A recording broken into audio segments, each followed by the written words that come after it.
अस्सलाम वालेकुम नाजरीन, आप देख रहे हैं K92 न्यूज़ और मैं हूं रुबीना नाज। चलते हैं इलाकाई खबरों की तरफ। UC-21 हरियाणा कॉलोनी में बाईपास वाटर लाइन की मरम्मत मुकम्मल, पानी की फराहमी बहाल। Report Syed Abdul Qadir Shah. Karachi UC-21 Haryana colony में बाईपास वाटर लाइन फट जाने के बाद इलाके में पानी की फराहमी मुतासर हो गई थी, जिस पर इलाका मकीनों की शिकायत के बाद मुतल्लिका इदारों ने फौरी कार्रवाई करते हुए लाइन की मुरम्मत का काम मुकम्मल कर दिया।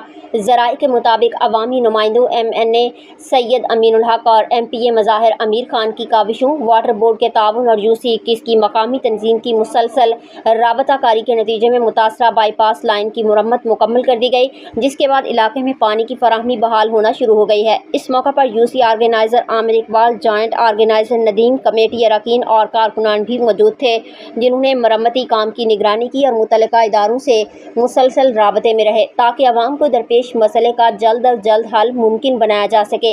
इलाका मकीनों ने पानी की फराहमी बहाल होने पर इत्मीनान का इजहार करते हुए मुंतखब अवामी नुमाइंदों, वाटर बोर्ड और मुतल्लिका हुक्काम की कोशिशों को सराहा।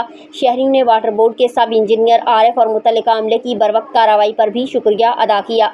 शहरियों ने मुतालबा किया कि मुस्तकबिल में पानी की लाइनों की बरवक्त देखभाल और मुस्तकिल बुनियादों पर मुरम्मत को यकीनी बनाया जाए ताकि अवाम को पानी की फराहमी में किसी किस्म की दुश्वारी का सामना न करना पड़े।